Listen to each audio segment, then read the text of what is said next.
Eh bien, rebonjour et bienvenue encore sur l'espace dédié au site mécaniqueuniverselle.net, le site qui essaie de démontrer que l'humanité, progressivement, et grâce au travail de l'ensemble humain, évolue vers son ultime perfection. L'unité, la paix universelle, la fraternité, un fonctionnement totalement écologique, etc. Bref, un paradis sur Terre qui est un paradis possible, cette Terre évidemment. C'est nous qui en faisons un enfer parfois, mais globalement, c'est un paradis possible. Donc c'est juste un juste retour des choses, en somme. Et donc, cette paradisation, on pourrait dire, concerne les siècles qui viendront, évidemment. Il faudra encore quelques siècles d'évolution. Peut-être 2, 3, 4, 5 siècles, peut-être 10 siècles, peu importe. L'humanité a le temps. Le temps d'évolution de l'humanité se compte pas comme l'évolution d'un homme. En tout cas, la plus grande partie de l'évolution, entre le moment où nous sommes séparés, distingués des lois de la nature, séparés des autres primates, pour devenir des humains culturels, pour passer sur les lois de la culture, eh bien, ça représente des centaines de milliers d'années, des millions d'années. Donc la plus grande partie a déjà été réalisée et on voit qu'on arrive vers la fin de ce processus d'évolution, vers cet état de perfection indépassable. On a construit toutes les structures pour fonctionner universellement. L'ONU, l'UNESCO, l'OMS, l'OMC, etc., etc. L'Organisation mondiale du travail. Et on voit bien que on va commencer, le dérangement climatique va nous obliger à aller vers la fraternité. Là, la dernière guerre que les puissants ont mis en œuvre, c'est, on pourrait dire, sans doute le dernier chant du cygne des visions narcissiques et dominatrices avant de passer sur quelque chose d'universel. Voilà, il faudra encore quelques temps, peut-être quelques décennies, mais l'humanité rendra la guerre non seulement obsolète, mais en plus illégitime, et on devra absolument sortir de ce genre de choses. Ça nous pend au nez, en somme. Alors, pour continuer dans cette réflexion que j'ai entrepris déjà depuis 2 vidéos sur les origines de la philosophie indienne, je m'appuie sur des ouvrages comme ça uniquement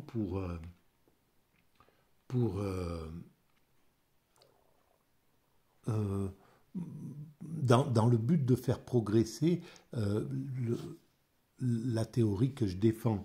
Ce n'est pas une analyse des philosophies indiennes, de l'hindouisme, ou du bouddhisme, ou du jaïnisme.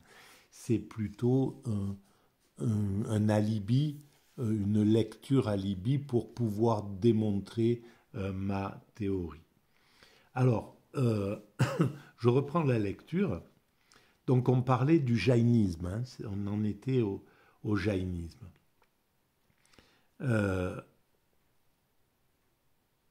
Voilà ce qui est dit. L'idéologie qui sous-tend le jaïnisme et l'ajibikisme, c'est une autre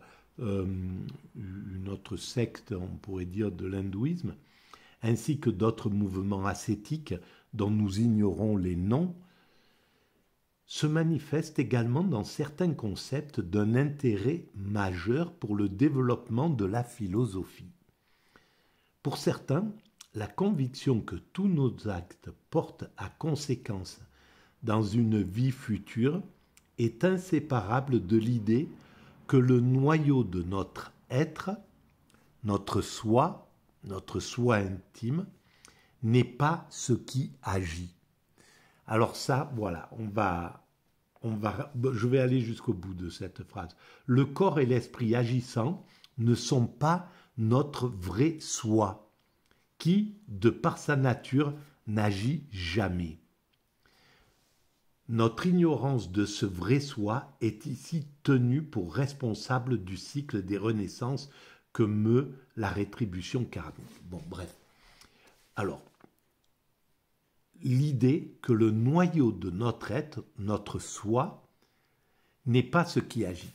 Alors, ça nous rappelle cette phrase de Baudelaire, je crois.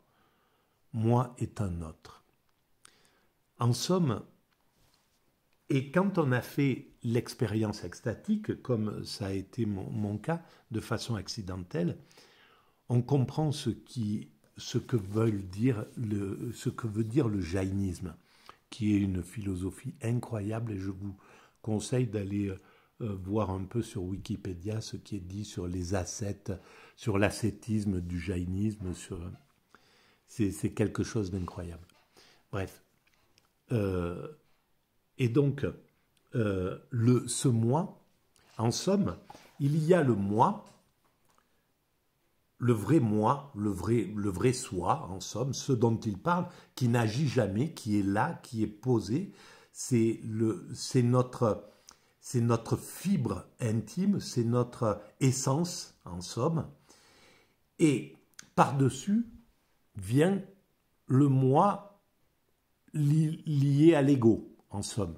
Le moi qui est, le moi qui agit là actuellement, quand je parle, c'est l'autre moi, c'est le faux moi en réalité. C'est pas le véritable moi, c'est le moi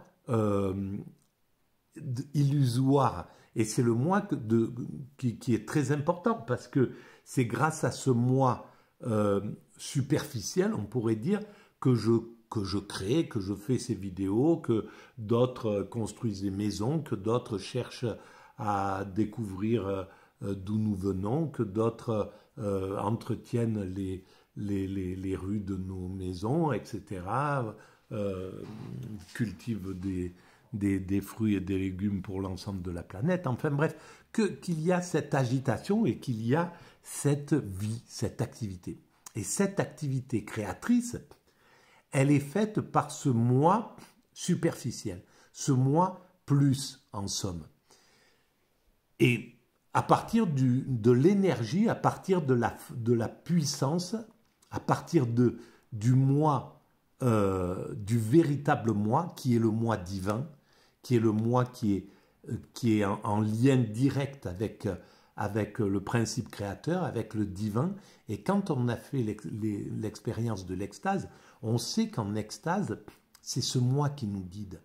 C'est ce moi qui prend possession. Le moi, l'ego a disparu, donc le moi égocentré, le moi classique, le moi qui me sert à parler pour l'instant, là par exemple, celui-ci s'est éteint et il reste ce moi fondamental, ce moi lié au divin, ce moi divin en réalité.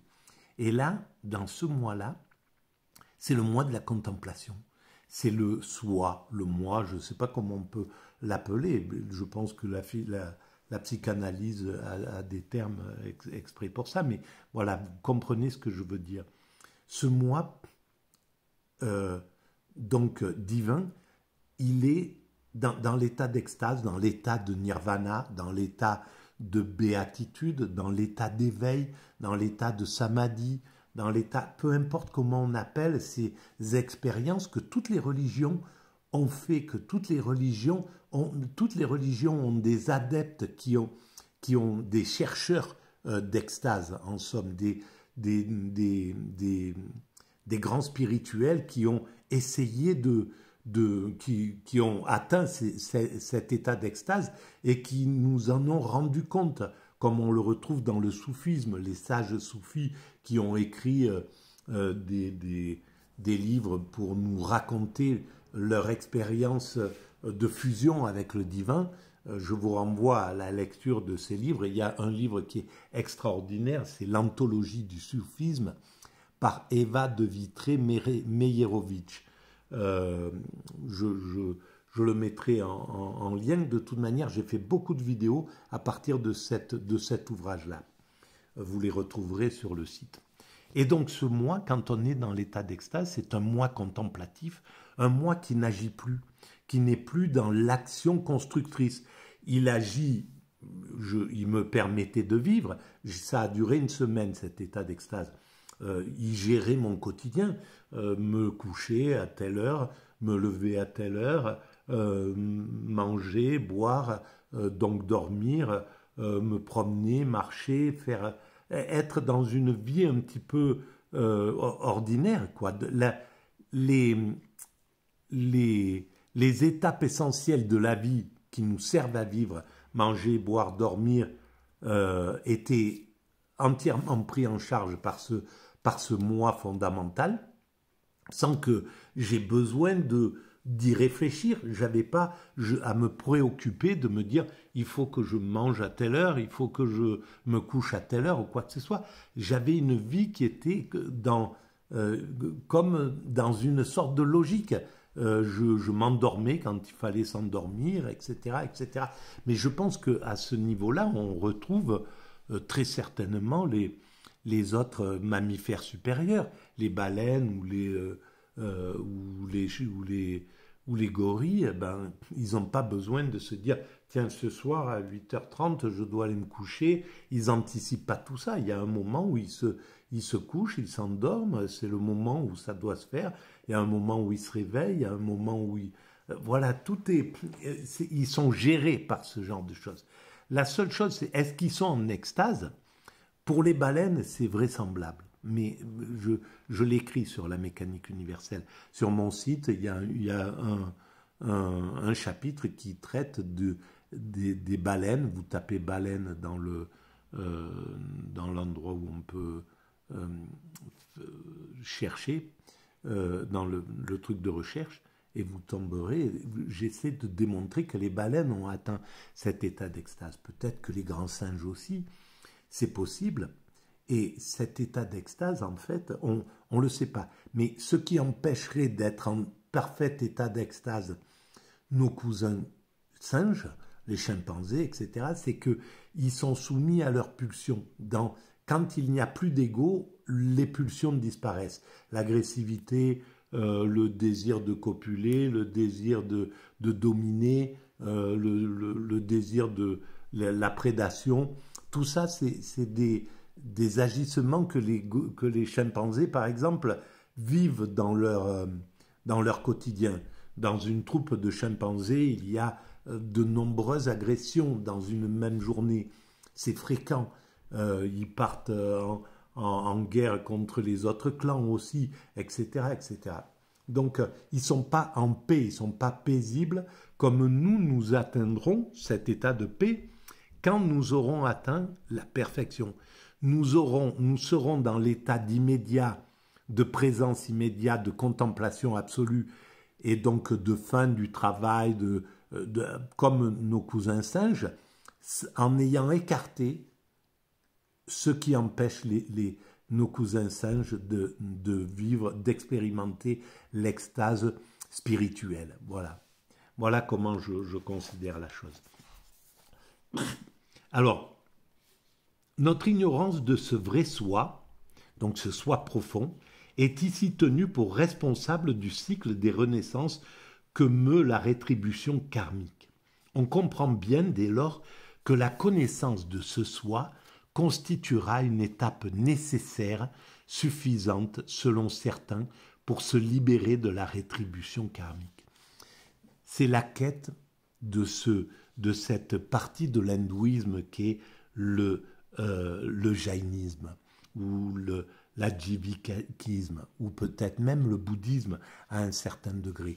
Alors évidemment qu'il y a la rétribution karmique, mais il y a surtout l'accession au nirvana, à l'extase, à cette extase. C'est ça qui est, à mon sens, véritablement guetté. Après, interrompre le cycle des réincarnations, c'est quelque chose qui travaille effectivement l'hindouisme, le bouddhisme, le jaïnisme, etc. Donc c'est important, évidemment. Mais il y a l'état d'extase à jubiler, à vivre, quoi. Il y a à cela une certaine logique. La rétribution karmique implique que nous subirons les conséquences de nos actes.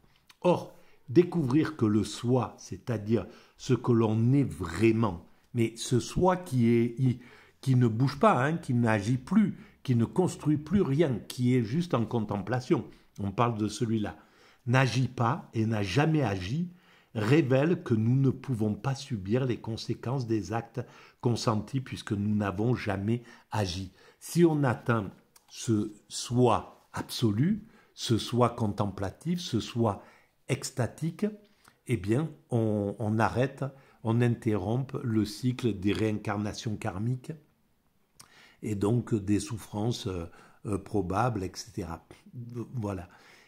Et tout simplement parce que, en ayant touché ce vrai soi, on oublie, on gomme toute l'autre partie du soi égotique qui nous a servi toute notre existence à gravir des échelons, à nous battre contre les autres, à accumuler des richesses, à construire des maisons, voilà, etc. Enfin, à vivre de façon ordinaire. Cette idée se révèle très féconde. Constater l'existence d'un tel soi pose en effet la question de savoir ce qui existe à part de lui. Le soi étant par nature inactif, tout ce qui agit diffère de lui. Quand on a fait l'expérience extatique, on comprend exactement ce que veulent dire le jaïnisme depuis 2000 ans. On comprend exactement ce que ça veut dire. On comprend ce que veulent dire les soufis qui ont expérimenté également ça. L'expression « tout ce qui agit » ne recouvre à l'évidence pas les seuls faits matériels, mais s'étend aussi aux parties de l'esprit impliquées dans ces formes d'activité que sont la pensée et la réflexion. Évidemment, ce n'est pas que l'action, parce qu'on pourrait être... Là, je pourrais me taire pendant 10 minutes et penser que j'ai atteint et sans bouger, et que j'ai atteint l'état de le soi profond. Non. En fait, il faut arrêter tout ce que l'esprit n'arrête pas de penser quand on est en état de repos. L'esprit n'est jamais en repos en définitive. Il faut aussi arrêter cette mécanique du cerveau. Et on voit bien que là, c'est le travail du yoga, c'est le travail de la méditation, c'est le travail maintenant de toutes les expériences un peu parallèles qu'on voit sur YouTube et tout, comment arriver à écarter ses pensées, etc., atteindre cet état-là. Ça se fait de façon un peu laïque, en dehors des chemins du yoga, de l'hindouisme, du tantrisme, enfin du bouddhisme, du jaïnisme ou du judaïsme, du christianisme ou de l'islam. Et donc c'est les médecines douces, ce genre de choses, mais on voit bien que c'est le travail que commence à faire l'humanité, que cherche clairement cette humanité. L'humanité va vers cet état de sérénité de plus en plus. Alors ça se pratique beaucoup en Occident parce que c'est là, mais c'est quelque chose qui, dans 50 ans, dans 100 ans, sera complètement universalisé et on aura compris aussi pourquoi l'extase est quelque chose de superbe, pourquoi arriver à arrêter le mécanisme de son esprit qui n'arrête pas de penser, même quand on est au repos, à demain je dois faire ça, etc., à telle personne, à tel truc, etc., voilà, qui n'est lui-même jamais au repos, et on comprendra à quel point l'extase, c'est un moyen de se soigner. Pour moi, on se soignera grâce à l'extase dans quelques décennies, dans quelques siècles. On soignera le corps. D'abord, on effacera la plus grande partie de nos pathologies qui sont liées au stress, qui sont liées justement à cette agitation. C'est clair. Donc, ce que vivront les êtres humains dans 3-4 siècles, quand ils auront atteint cet état de perfection psychique, eh ben, c'est quelque chose de... On aimerait bien le voir, parce qu'il doit y avoir... voilà, c'est vivre très, très, très, très vieux, sans médicaments, sans rien, sans trucs comme ça, c'est très possible à travers ça, à mon avis. Si en plus on appuie, on gère ça dès l'enfance, quoi, hein, qu'on atteint cette sérénité et qu'on évolue dans cette sérénité, une vie en toute sérénité, qui ne perd pas d'énergie, qui ne se maltraite pas, qui ne se fait pas, qui n'a plus de stress parce que plus aucun homme n'est un danger pour les autres hommes. Donc on est en parfaite tranquillité partout dans le monde. On peut partir à pied, traverser aller n'importe où, partout où on va, il n'y a plus aucun danger pour l'homme, parce qu'on arrivera à ça, évidemment, à mon sens. Et donc, à quoi s'ajoute tout ce qu'on découvre pour prolonger la vie, etc. Donc, il y a quelque chose d'assez magique dans ces êtres humains aboutis, nos petits-enfants, qui vivront dans 3, 4, 5 siècles. Il y a quelque chose d'intéressant là derrière. Voilà ce que je voulais dire à propos de cet ouvrage. Je vais arrêter là pour cette vidéo. Si vous pensez que ça a un peu d'intérêt pour vos frères et sœurs humains, eh bien vous pouvez mettre des pouces, vous pouvez vous abonner. C'est gratuit et ça augmente un peu la visibilité sur YouTube. Vous pouvez envoyer le lien à vos amis. Vous pouvez laisser des commentaires. J'y réponds systématiquement. Voilà. Je vous souhaite une bonne soirée. Je vous remercie de votre écoute et de votre présence silencieuse, mais que je devine. Merci, au revoir.